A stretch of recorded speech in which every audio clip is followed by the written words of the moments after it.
Hello and welcome. Today we have Antony Nellissery Joseph from PRM 20, uh, who is going to speak on a very interesting topic, uh, which is importance of skill building during education. And this session will be moderated by his batchmate, Puneet Guptada, again from PRM 20. I've been uh, requesting Antony for the last 6 or 7 months to do this session, and he kindly agreed. And he prepared on the topic, and we exchanged uh, the structure, etc. In fact, it was Antony who suggested Punitda's name as a moderator. And again, Punitda agreed, and he said, though he is busy traveling in the business for his business, uh, he will be happy to moderate this. So I will pass on the baton to both Antony and Punitda for this. Thank you very much.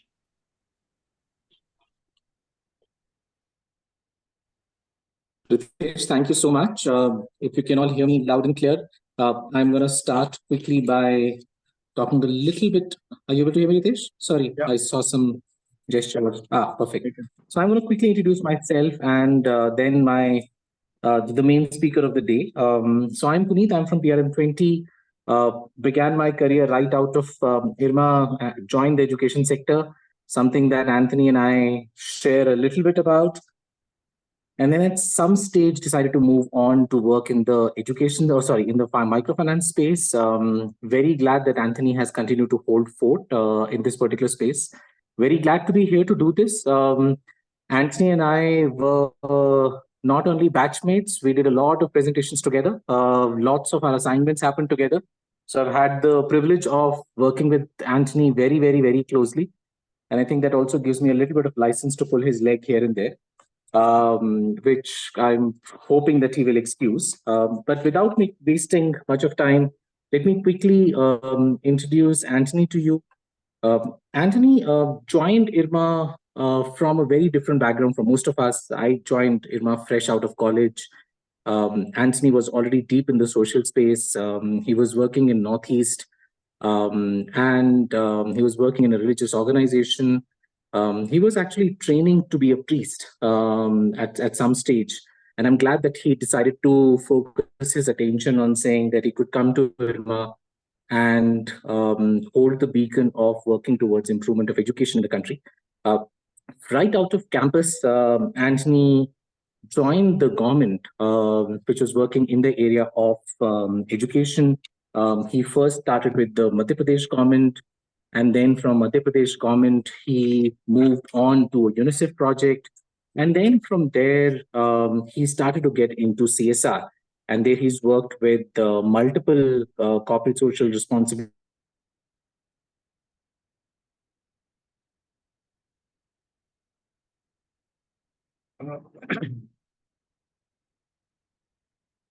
Puneet, we lost you.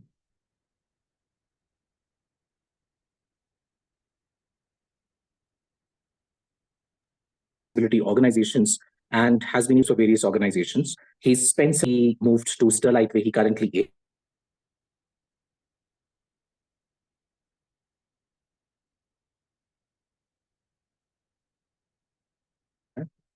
I think we'll just wait for him to come. Puneet?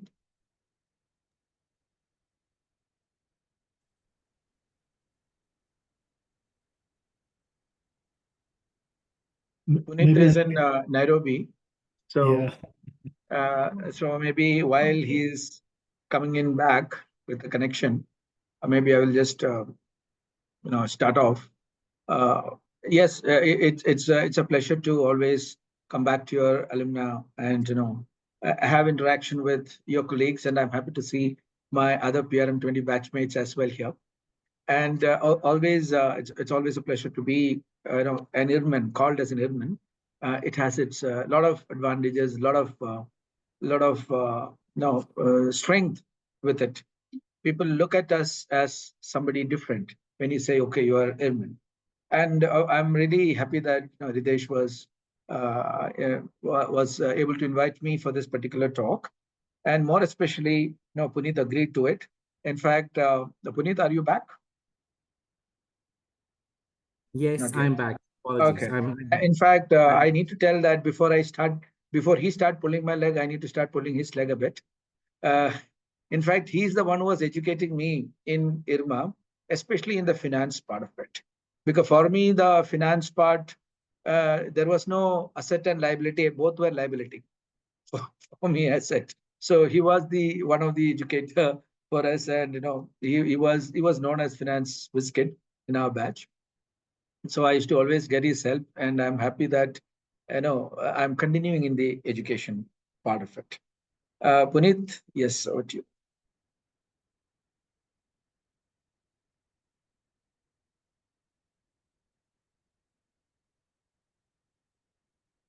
Thank you so much, Antony, for that. So let me dive into our first question. Antony, when we talk about education, and this is something that most of us will kind of relate to. And when we think about, let me kind of go a little bit higher first, actually, before I get into education. We've all talked about the fact that Indian economy needs to grow, and the kind of GDP growth rates that we are targeting almost suppose that we should have a very, very high degree of labor participation. And at least in my mind, I connect that. Are you able to hear me? Yeah, I can hear. Yeah. Okay, wonderful. At least in my mind, I connect labor participation to employability. And in many cases, that comes down to the skills that you acquire during your coursework, as well as the skills that you pick up. Now, when we look at the Indian context, we are a country of over 1.4 billion people. And if you speak to anybody in the industry and startups like us, one of the key things that we'll tell you is that it's very, very difficult to hire people. My question to you is that, given the fact that you're a deep insider in this space, why do you think that education is not producing the kind of people that we can call as employable, the kind of people where the corporate sector is jumping up and down to say these are the right kind of people for us? All right. So we talked about 5 trillion economy, 4 trillion economy, which we are still trying to aspiring to be. And there is a talk in the country we have to reach 10 trillion economy by so and so year. And as I used to talk to some of the ministry level people, I used to say we will never reach there. It's impossible to reach in that trillion economy in the current way of working. As you rightly said, the problem of employability is starting from education. Most of our education system in the country, whether it is a public education system or private education system, I can just remove maybe some of the so-called maybe 1 or 2% of the so-called elite schools or private school which are good in imparting. And similarly, we have in the government system as well some good school system. But if you talk in general, 1.4 million schools are there. There will be hardly 1% who are really focusing on true education, skill development. Most of our schooling system, whether private or government, is focusing on content transfer rather than skill development. So whether it is a school education system, they are just waiting to get into the college. I mean, all the whether it is a +2 results or class 10 results, they want to get into the next level of education. That's all the focus of it. So nobody is being prepared for life. Nobody is prepared with the skill set which is required for employability. So if you look at various websites for job, there are so many vacancies are there. So it's not necessarily lack of employment. Of course, there is employment to be increased, but not necessarily. There are graduates who are unemployed and they are not employable as well. If you look at the previous skills report, only 10% of graduates are employable.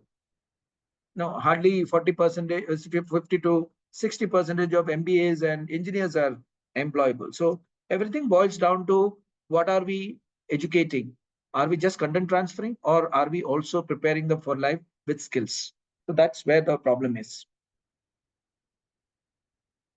Oh, thank you, Antony, for that. Let me get to a little bit more of a straight and direct question to you. I know that when you began your career, you joined the government of Madhya Pradesh, and post that you started to work with UNICEF. And one of the big things that you were trying to do here was to try to think about how do you get access to high quality education for kids.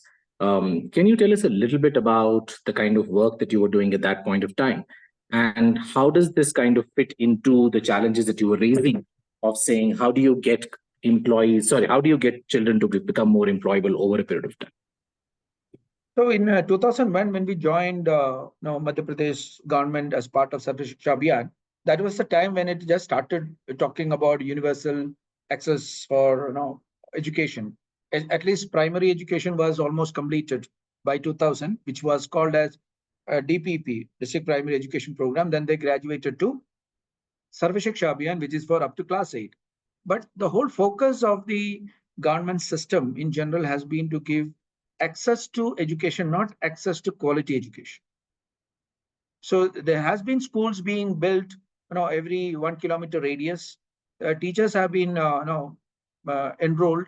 Even as those who have completed class 8, class 10 has been put into school education system. So the quality has not been focused. The same thing happened when, when we were working with UNICEF also. There was a quality package that was being, trying to be implemented. So there was a discussion that time we need to improve quality, but the whole the public system has been focusing on access and not too much into the quality has been and the focus, because they were trying to address the challenge of access in the process. But at the same time, in all the places where I worked, whether it is with the government of Madhya Pradesh or even further, I feel we need to work with the system. That we need to develop a lot of capacities at that level, and that's the only way to improve the quality education in the country. Antony, this is interesting, but a part of me always thinks about that access without quality is always complicated. And of course, I don't want you to be responding to this on behalf of the governments at all. But as you move to the private sector, what changed? Do you actually think that the amount of money that, let's say, some corporate CSR entities can give, can it actually make any kind of a systemic change to be able to make the quality of education much better? Now, currently, when I look at private sector can only complement the efforts, whether the CSR or various NGOs, INGOs work in the field of education. They can only complement, they cannot take over the education system in the country. However, I think the amount that is being put to use through the various CSR agencies, or for that matter, various INGOs, NGOs, it could have been done much better, because there is no concerted efforts happening in this social sector, in the education space. Everybody is coming with their ego and logos, and everybody wants to say that they are doing the best. But and we are reinventing the wheel quite a bit, and we are not so much focusing on getting the system improved.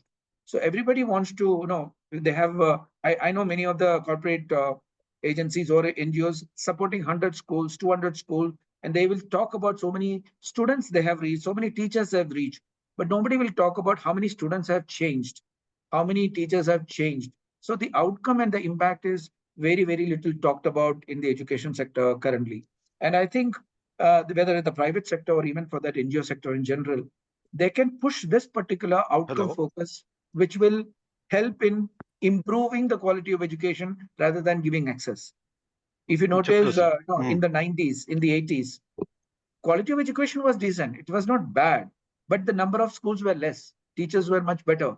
But the moment it exploded with the accessibility, the number of schools went phenomenally high. There were no teachers to man the school education system.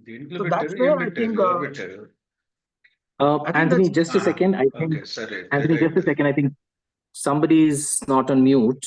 Srinivas, can I request you to be on mute, please? Thank you. Antony, carry on, please. So somewhere we need to look at that concerted effort that we need to do, rather than just no laws in the country, especially the CSR laws, are preventing from the corporates to get quality outcome. Nobody has told them that they need to reach scale and numbers. They have told 2% has to be implemented in the CSR activities. That is the major law, but it's not in terms of numbers and scales. But somehow I think we are in another rat race, getting the numbers. So unfortunately, the education suffers. So, Antony, I hear this. I don't think that you're indicating that it's all gloom and doom. I'm sure the corporate sector is doing something. You've, of course, been uh, working in the corporate sector yourself for too long. Are there specific examples that you'd like to share with us on what has worked? Yeah, a lot of examples that we can look at it. When I worked with one of the NGOs to start with, Save the Children, there we were working with developing the capacity of state ministry and the state body. Of course, this is a kind of a consortium activity that has happened even with the private support. There, as part of the project, we brought in school leadership as a focus in the country. In the public education system, that was not there. It was during this project, apart from developing the faculties for managing many of these activities, National College of School Leadership was established in the country to focus on school leadership in the country. And second key initiative that has happened during that time is to improve the teaching learning standards, and that systemic framework for whole school standard, which became Shala Siddhi later on, came in as part of this project. So if you continue with that one in the corporate, there are many corporates who are working fantastically well, focusing on one area, one district, one state, and trying to make a change. So they are not so much focusing on number of schools. Even if they are focusing on 100 schools, 50 schools, they just transform it infra point of view. And also there are various agencies who are complementing that effort in improving the quality point of view. Many of the organization, while they dump the IT and technology products, there are many organizations using that products to improve technology enabled education as well. So definitely it is not a gloom and doom. There are plus and minuses in every sector. So similarly in education also we do have islands of hope in many places. But when we look at 1.4 million schools in the country, that is where the challenge would be. Thank you for sharing that, Anthony. I'm going to change gears and move to skill development. I know Ritesh, when he was introducing our panel, he talked a little bit about the work around skill development and what can it do. So my question straight to you is, given the fact that quality of education is where it is, and we know that there is a crop of people out there who've gone through a school education system which perhaps did not do justice to them. For newer kids, hopefully we'll make a change to the school education system quickly. But do you think skill development work can help for kids who are already in schools, who are already in colleges, can make them more employable? What are your thoughts around this entire skill development work that has been happening? Definitely, I think that's where exactly the education system need to focus, the skill development. The content transfer, whether we are doing it through language teaching or science and mathematics teaching, yes, that's important. But how do you use this content to transfer the skills? Say if you're teaching language, how do you transfer the linguistic skill through the teaching of the subject language?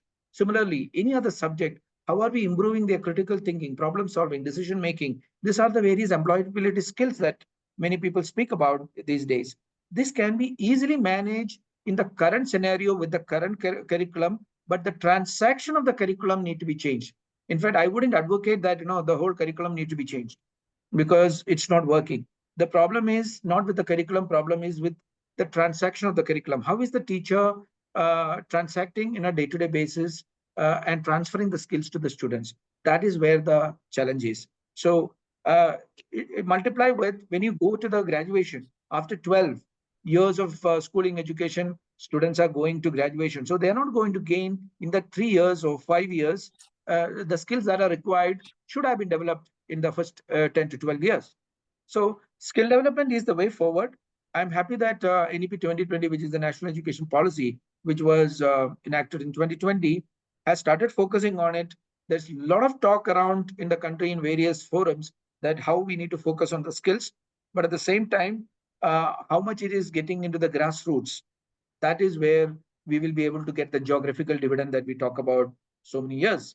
We do have geographic dividend, but we are not tapping that dividend properly because our education system doesn't focus only and mainly focus on content transfer, not on skill development. And each of the activities that are there at the school level or at the college level, for that matter, in IRMA also, there are so many opportunities that are given to us students to develop our skills. They need to provide opportunity. So at the school level, if I'm able to get into various activities, it is the skills that have been developed at the school level that is. So not necessarily in the job. Of course, on the job also we need to upskill and other things. That's a different type of discussion that we can have. How do we upskill once you are employed? But at the school level, the question that you are referring to, that is a lot of activities can be done. Each and every activity, starting from morning assembly, classroom management, sports, competition, everything can be a basis for skill development. Antony, let me get into a little bit more details. You're an expert in this particular space. You've written a book called The Skills Edge, which talks about a little bit around this stuff. One of the themes that you touch upon the book is how can we integrate skill development within schools? Now, typically schools are always thinking about how do you just finish the curriculum. When you ask for parents, the parents are sometimes even complaining about the fact that let's not get our kids to waste time in sports. There could be demand for them to learn computers. There could be demand for them to learn robotics. There's just so much happening. In all of this cacophony of sorts, how do you actually integrate skills within schools? Again, this question to my mind bears more significance also because of the demand from parents of a certain kind of things that they expect school to do. If you have to really focus on the actual meaning of education with the skills being transferred, we need all the stakeholders with us, not just teachers and students. We need parents, also the people, administrative officials on top and the management on top. We need all of them. In fact, I'll give you a quick example how we manage this parents' expectation. In fact, when we were managing in the earlier project, the schools, we were undertaking various activities on a playway method. And a lot of, even during the English classes or mathematics classes, we should have a lot of activities in a playway activity based. And parents definitely complain to us saying that in your school only games happen, no teaching or learning happens. So what we did was we called all of them for a PTM and we made them go through the same activities which the children were going through and tell them, what are you learning for it? It took some time to educate the parents. So definitely once the parents are educated in terms of what exactly is happening, they are not only improving the skill, they're also, while playing, improving a lot of other skill set as teamwork, in the collaborative activity, those skills are increased. At the same time, the learning of that particular subject is also happening. So just because we are focusing on skills does not mean that we are stopping the content learning. That is a myth that we need to break in our country. It is so many examples are there outside the country. In fact, I was reading an article, I forget which country, they teach only about 2 to 3 hours, that so-called content in their own way. After that, they are getting into various practice sessions so that the world is moving in a one direction. We are not moving fast enough. There is some good movement that has happened in the last few years, but it is not enough. I think Ritesh. All right. Thank you for that, Ritesh. Ritesh, if you have a question connected to this, I'm going to open up the floor in another 10 minutes and take any questions. If there's any feedback, you can put it on the chat quickly. But I do want to ask just 2 more questions or maybe 3, and then open up the floor. Antony, thank you so much for that. And for those of you who haven't read it, I think you should look at the book that Antony has written. It's called The Skills Edge. Antony, moving on, there is so much work that is happening overall in terms of skill development in the country. We know that NSTC is trying to do something in this particular space. There's been a lot of push on entrepreneurship at all levels. We've always had ITIs in the country. Now, if I were to kind of think about, let's say, IRMANs out there, people who've passed, who are in classes right now, or people who are going to pass out soon, or people who've already in employment opportunities right now. What do you think are some of the employment opportunities available to people in the skills development space? See, the various institutions have mushroomed for skill development.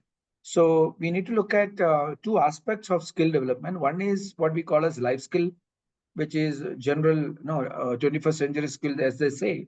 Simple thing as, self-awareness, critical thinking, problem solving, decision making, etc.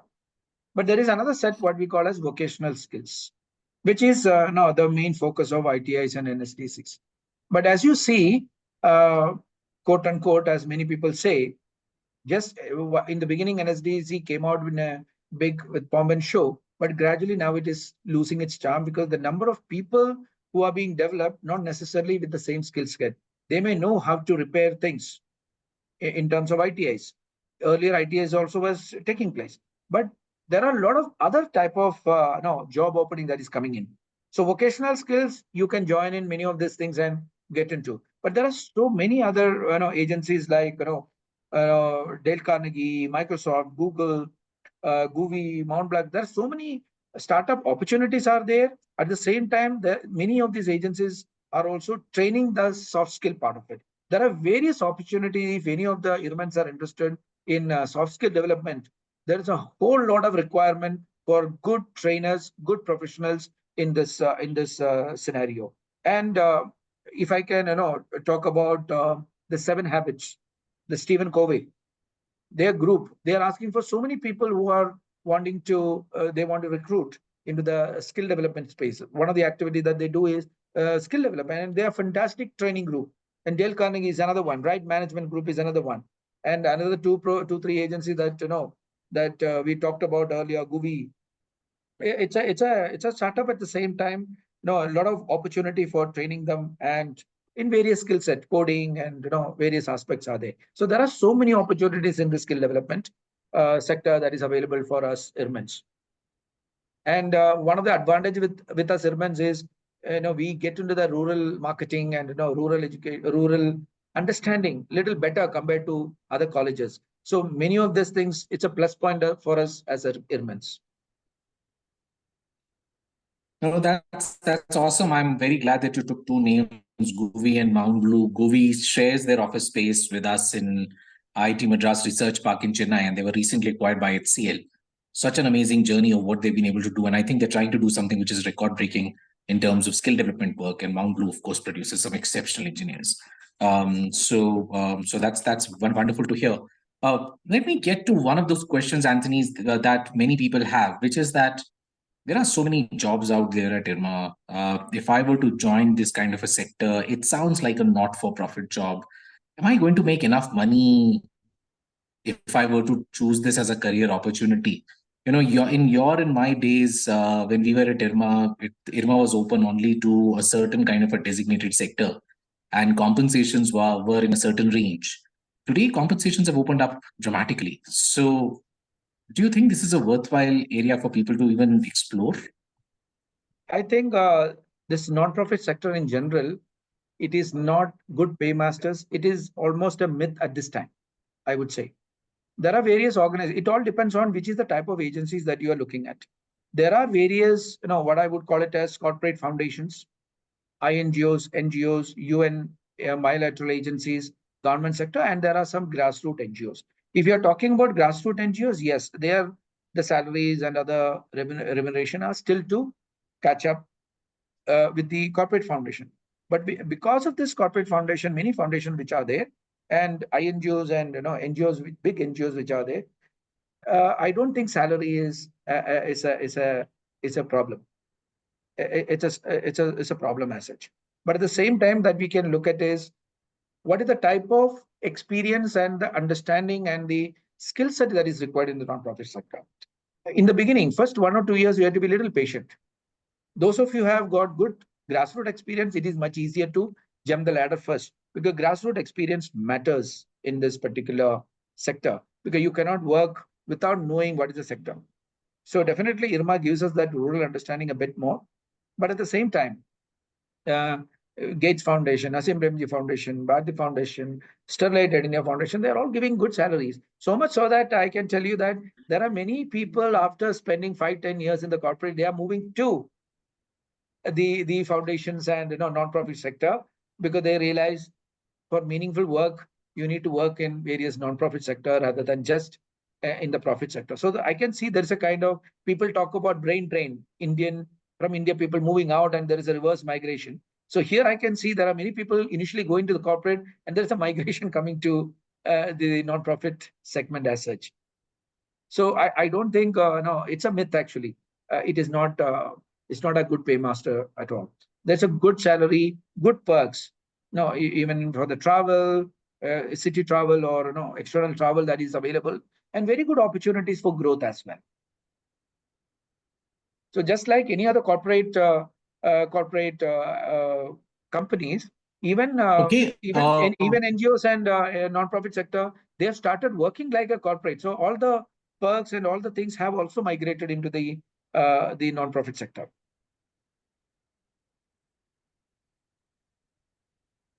No, wonderful. Antony, I have one last summary question for you, but I'm going to hold it right now.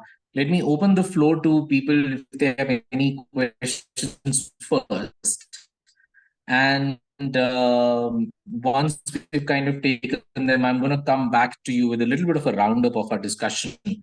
But over to anybody. Ritesh, I know you had your hand up. So let me start by you. And in the meanwhile, if any of you has a question, I would request you to raise your hand. And if you have a comment, please feel free to type in the chat box, and I will be sure to relay those comments. Ritesh, you wanted to say something? Yeah. So, Antony ji, you mentioned about the rat race of running after numbers. And even in the sector I am working in, the moment we are able to monitor something in numbers by the next year, it is the impact reduces. It is just number, be it number of farmers trained, it's just an Excel sheet number. The problem in education sector or in any other sector is how to measure those parameters which you are talking. It's very easy to measure the number of schools reached, number of teachers reached, students reached, but then the softer skills, the skills, whether someone you are training is skilled or not, how to measure that? So it's a very good point that you're raising, Ritesh. I think the focus of impact studies has been just limited to reach. That is where all the problem comes. The moment whether you're talking about farmers, how many farmers have really moved out of the debt and started earning? That should be the impact rather than training of farmers. Similarly, in the school setup, reaching number of school, number of teachers trained, it's the easiest thing to do. But after reaching, what have we done? So unfortunately, the impact assessment doesn't look at the actual outcome indicators. They most of the time they look at the output indicators and stop it. So number of schools reached, number of teachers trained, number of students participated. These are some of the terminology that is used. So the moment we turn around that particular terminology from output to outcome and then impact, how many students you have changed? So CSR should speak about, I'm supporting 100 school and there are 5,000 children. Of those 5,000 children, 4,000 children have got post-graduation and they are working in such a level and their social life has gone up. Similarly, you are coming from agri sector, right? If you're focusing on the number of farmers you're focusing, what has changed their lives? The focus should be on number of lives changed rather than number of lives reached. Lives of reached, it's a waste of money. But the number of lives changed, even if it is 1,000 instead of 10,000, 1,000, it's a big number. And in fact, one of the things which I liked and where I'm currently working is, initially they also started talking about we need to reach 5 million, 4 million, etc. But then when we started this discussion, they said, okay, let's focus on 50 colleges. Let us train so many would-be teachers, I mean, those who are studying in B.Ed colleges and other things. Let us train that teachers so well with motivation and enthusiasm. When they get into the school education, they're able to produce and develop the students to their full potential. So we need to have that conversation with the donors, with the management, with the directors, so that we are able to make a meaningful contribution to our society. I hope I have. Yeah, certainly. From output to outcome, the only thing I feel is that the impact assessment metrics, when you talk about outcome, becomes very subjective, and many people do not understand that, and that's where there's a resistance to stick to the numbers and not move towards the outcome basis. But I can see a trend, though I have talked about initially, rat race of CSR. but I can see many corporates talking about, okay, let us do it only in one district, or let us do it only in one block. But let us make sure that we make a difference. That blocks need to change, or that district need to change, so that their interest to reach so many districts, so many states are getting reduced. So I can see a good movement in that direction. So I think this is the right time to talk to the donors and the management that we need to be more outcome oriented rather than output oriented. And I think Chidambaram has raised a point, very true. Activity-based learning started in not just 15 years ago. It might have started even in the 90s when the DPP, District Primary Education Program, was going on. That was the first time this activity-based learning started. And it continues in different words, different terminology, different jargon in the last few years. And he's also talked about, yeah, you're very true, Chidambaram, that this activity based definitely improves the learning of the knowledge, understanding, and they're able to apply, not just no, remember the knowledge. So besides communication, problem solving, and crisis handling, what are the soft skills that are required for making the students employable? So one of the things I have done a research in about 1,200 students recently. One of the things which I realized is the skill set of empathy. And empathy is to be developed at the children, which has got a high correlation with all these skill sets that you're mentioning, whether it is communication, problem solving, decision making, crisis handling. I can put it in the skill of managing stress and managing emotions. So all the skill sets are important, but there are few, I would say, fundamental skills that are required. Empathy, because many of the students who are coming out, they are not empathetic enough, because of which many of the confusion, many of the problems that we face in the country today. And decision making is another skill that I can add on. Interpersonal, which is teamwork and other things, which is missing in many of the students who are graduating. They are individualistic, they are coming as materialistic, they want to do good, but all want to come as individual contributor, not as a team. So collaborative work is some other skills that can be inculcated among the students, and a lot of opportunities are there, whether it's at the school level or college level, to get the skills developed. So students are not born with the skills. They can easily develop all these life skills, employability skills during this education time. Thank you for raising that, Chidambaram. In case if you want to unmute and speak something more, please feel free.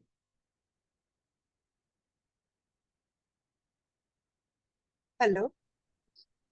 Hi, please. Hi, Antony. My name is Pradnya and I'm from PRM 39. Thank you for such a wonderful topic. I myself am a soft skills trainer.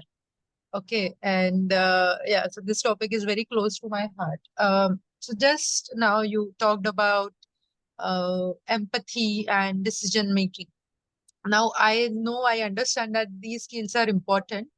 My question to you is, how do we inculcate such things? Because these are very, core soft skills that are there. And how do we teach them or train the students or participants on this trait? That's question number one. And second is, how do we measure the efficacy of these traits? Because, these are very non-quantifiable topics. So how do we do that? Okay. When you talk about develop these skills at the student level, college level, or at the employees training level, which level you're talking? Majorly college level. Yeah, actually both college and employee level as well, both. So if we start from a education point of view, and then we can get into the employer setup. There are various opportunities that are there in the schools. One of the things that in the schools or colleges is games. A lot of skills are developed through games. Most of the time, when the college or institutions is under pressure, the first thing that they cut is game spirit and library period, and these are the two periods which develop skills much more than any other period. Correct. Each activity that are there. In fact, whenever I used to train the teachers, I used to tell them, you used to give essay writing competition to all the students. But what are you trying to develop? Is it just the writing skills? Depending on the type of topic that you give, you can improve the type of skills that are required. So if you take the example of say environment day competition, essay writing, most of the teachers, what they give is, okay, write a essay on importance of protecting environment. That's it. And that's a straight cut, improving writing skills. That's it. The moment you change the topic, the same topic, but put it differently, what are the pros and cons of various practices that we are doing, which is detrimental to our environment? Give it 1 month ago, go to the library, research. The type of skill set that is built in one activity is phenomenal. So whether it is, whether any, that's why I'm saying we don't need to have a separate class for life skill curriculum. We don't need a separate book for life skill curriculum. Whatever is being done in a school or education, it is a life skill curriculum. When you come to the employment, especially when they are, the new people in the company, we need to make sure there is a good induction happening. Most of the companies, they're in a hurry to make sure the employees start working, so that they neglect that induction period, because of which that first 3 months of the new employee is very important. Correct. And that's the most critical part of it. So when the new employee comes, that 3 months, there should be a buddy system, or there can be a frequent development and training approach, because most of the students who are joining us are not with a sufficient skill set, but the type of skill set that are required, we need to make sure that 3 months, not only develop the skill, they need to also understand the expectation of the company as well. The more after that, if you talk about in the company setup after 1 year, 2 years, there should be a constant evaluation of skill gap. Most of the time, when they come in the organization, they are so passionate. Yes, they want to do it, but why they are not able to perform like the others? Because they are lacking in some skill set, or they are lacking in some clarity of information. So how sustainability skills also becomes a very major factor. Sorry, come again. I missed it. Sustainability of the skill sets that we say. For example, during induction. So I'm working with corporate now as a trainer, and even if we train these employees, new hires, on some skill set, and then we follow up for a week, or probably for a 2, and in those 2 weeks they do show an improvement. But then after a period of 2 months, if we go back and check again, then it becomes jaise the. It does not show the sustainability. So yeah, that's where my question was: how do we I calculate think sustainability when we and talk efficacy? about, sorry, did you finish the question? Yeah. Yes. So I think the sustainability of skill set is very, I would say it's quite easy to do it. Most of the time when we look at the 3 months, we try to bombard a lot of things, because we want all the skills to be developed in the 2-3 months, all the knowledge about it. In fact, one of the things which I appreciate in Sterlite Power is they have that 1-year induction plan. Okay. So the freshers after graduation or post graduation join in, and it is after 1 year they get into real proper job. Of course, there is a salary that is being paid from the first year onwards. Now, how do you design the induction matters. So if you want a particular, if you are developing a particular skills, you need to ensure that you have got an opportunity for practicing it. Suppose if you have to improve your communication skill, if you don't get an opportunity, definitely you will not improve your communication skill. Correct. So it all depends. If you want to sustain the skills, don't get all the skill set together. Look at those skill set where there is an immediate opportunity. So there is no bombardment of various informations, and so many of the time I've seen induction is a time where 2 days people don't do anything, and all the information goes over their head. Nothing is grasped because there are too many people coming and inducting. Yes, and also having sorry to break the conversation. My apologies. I'm gonna have to break this fascinating conversation. Sorry. Am I taking I too much did time? not mean Probably we can to connect a become little a later. corporate. I'm so sorry. Please, I think it will be a great conversation offline. Do not want it to be a corporate training session. Apologies for that. We have a few more comments on this section. Yeah. We have one from Vijay Bhaskar, and he's shared a comment with us, which is that even if the content transfer happens in a proper manner, that should be good enough. Antony, what do you think? Is it just good enough to do content transfer? Can you just provide content transfer like you can do a copy paste on a flash drive? Is that really a possibility at all? Because I think his next point is very important. Unfortunately, even this is not happening. But now if you focus on the content transfer, which anybody can do it, a content transfer, you don't need to get into the schools or colleges anymore. Because that content, whatever that is going to be transferred in the schools or in the colleges, it's available in the net. Or there are so many AI apps, so many free courses available. You don't need to go to the colleges, go to the school for content. But what is happening in the schools and colleges are, how do we transfer this content? And that is a learning, that is the opportunity that is available in the school. Some good colleges, many people, many students attracted to. Why? Because there's a lot of other opportunities. It's not just a content transfer happening. And your point, Vijay Bhaskar, you are very true. Unfortunately, even this content transfer is not happening. That is why we are talking about still foundational literacy and numeracy even now. 50% of children cannot read grade appropriate, matter, and even the numerical skills are not there. So definitely, it is not a very good situation that we are in. We are in. That's the reason I was talking about. We are not able to reap the benefit of geographical dividend because we are not focusing on education. We want to get the thing very quickly. Everybody prepared. So we are not preparing a kind of chain of human resources that is available. So initially, we are calling Ministry of Education as Ministry of Human Resource Development. That human resource development is not taking place properly. So that's why this particular problem that we are facing in the country now. So I wouldn't completely agree with the first part. Content transfer is good enough. Definitely, that is not good enough. That's not what the employers are looking for. Because if you don't know, some of the content that can be taught very quickly, but the skill set, critical thinking, problem solving, decision making, you're not even aware about your strengths and weaknesses. You're not empathetic. You're not able to work in a group, interpersonal relationship, managing stress, managing emotion. If the skills are not developed, and if you are full content, that's what happens. Many of the students who get 100% in their board exam, they are not the best employees. There are people who are this question, Anthony, I'm going to actually stop you here. Sorry, just in the interest of time.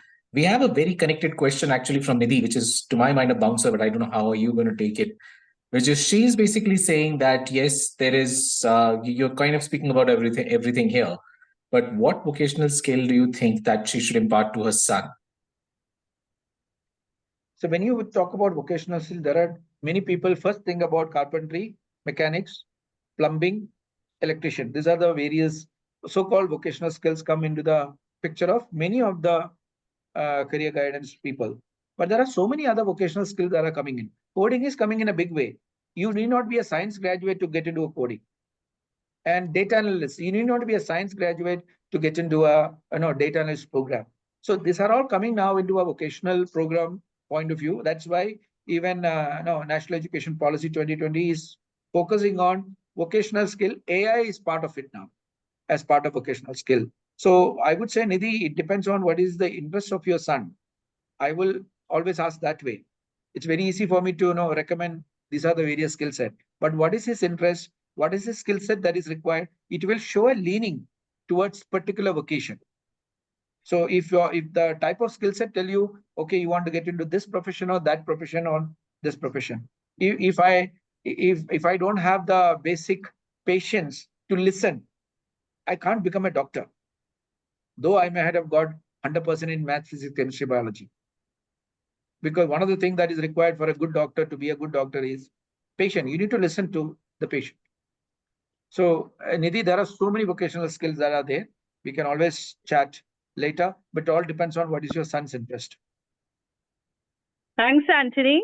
I mean, actually, AI and coding are his interest, but I was more thinking from the line of something that's non-screen.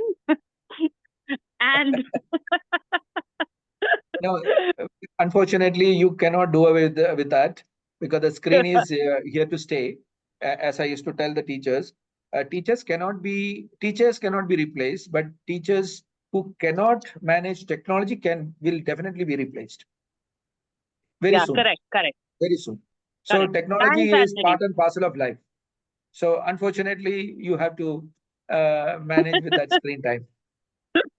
All right. Thank you. Okay, we have time for one last question if anybody has a question. Otherwise, I'm going to ask my question to wrap up this particular session.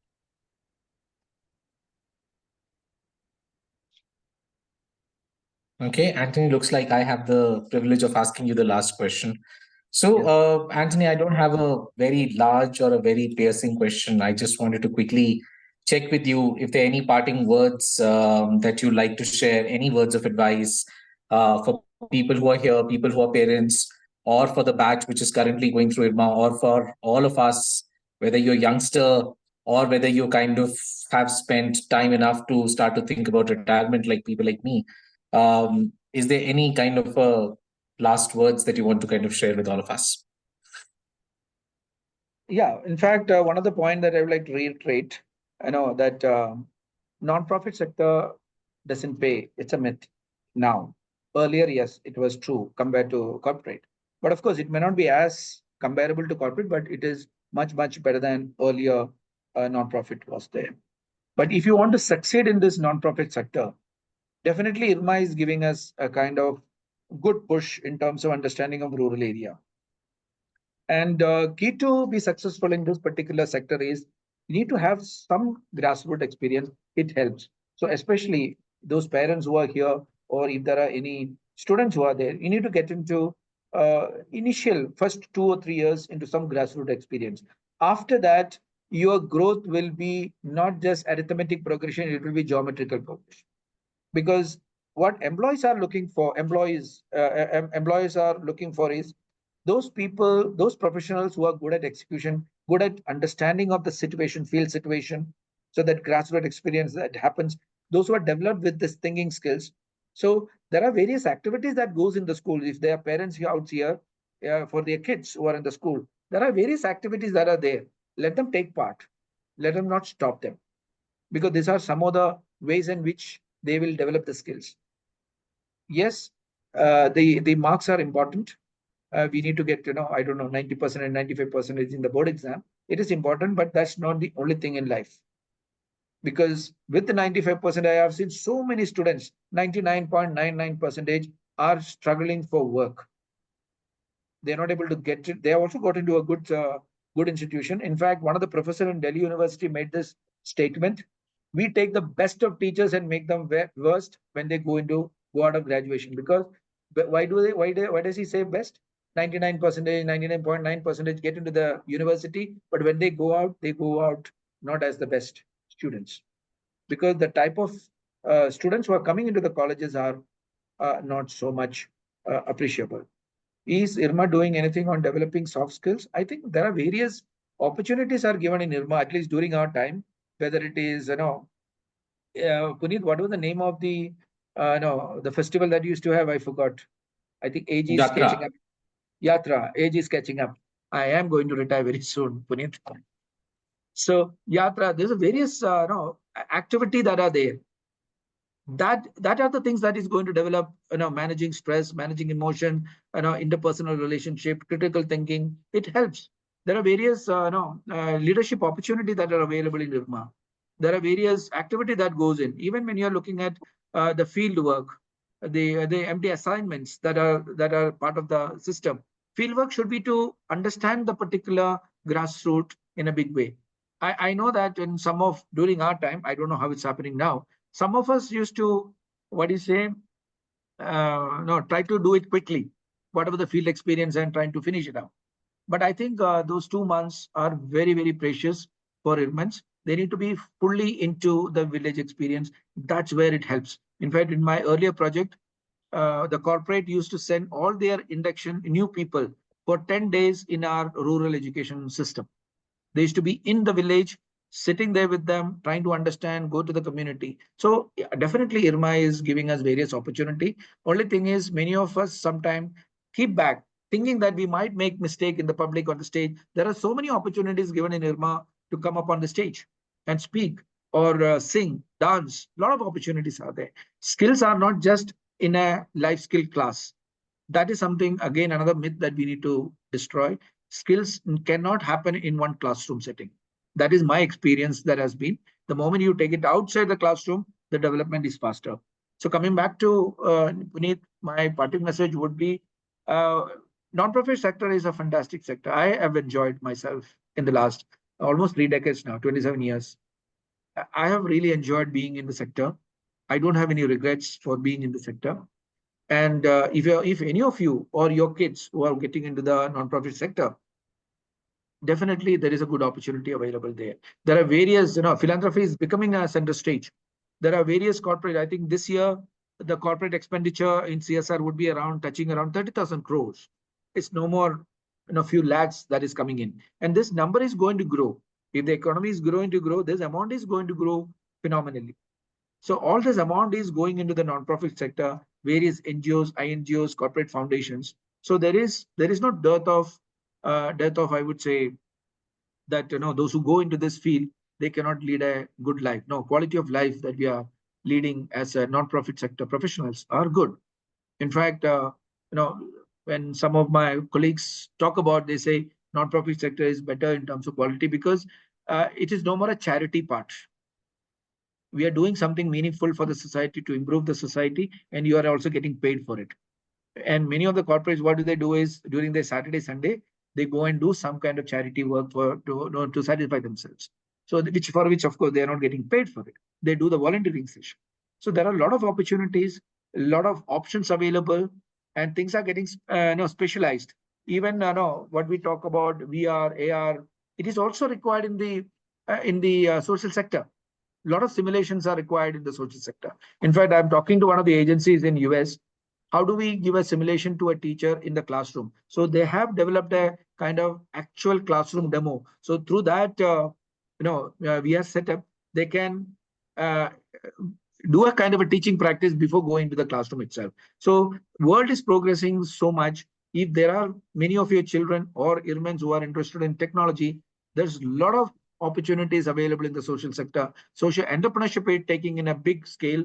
When I talk about social entrepreneurship, it is not always on charity. You get paid for whatever is being done, whatever the products that are being developed. So it's no more a charity model which was done maybe say 15 years ago, 20 years ago, or 25 years ago. Non-profit sector is equally competitive as profit sector at this time. Okay, Antony, thank you. We are totally out of time. It has been fascinating speaking to you. I learned a lot as usual, and I'm going to pass it on to Ritesh if he has any parting words for all of us. Thank you, Puneet. First of all, Antony, thanks very much on the skills and ideas you shared based on your experience, and this is one of the topic which is very completely different from what we have done before. While you were concluding the session, I would like to share some small experience from my side. I studied in Ramakrishna Mission, Deoghar.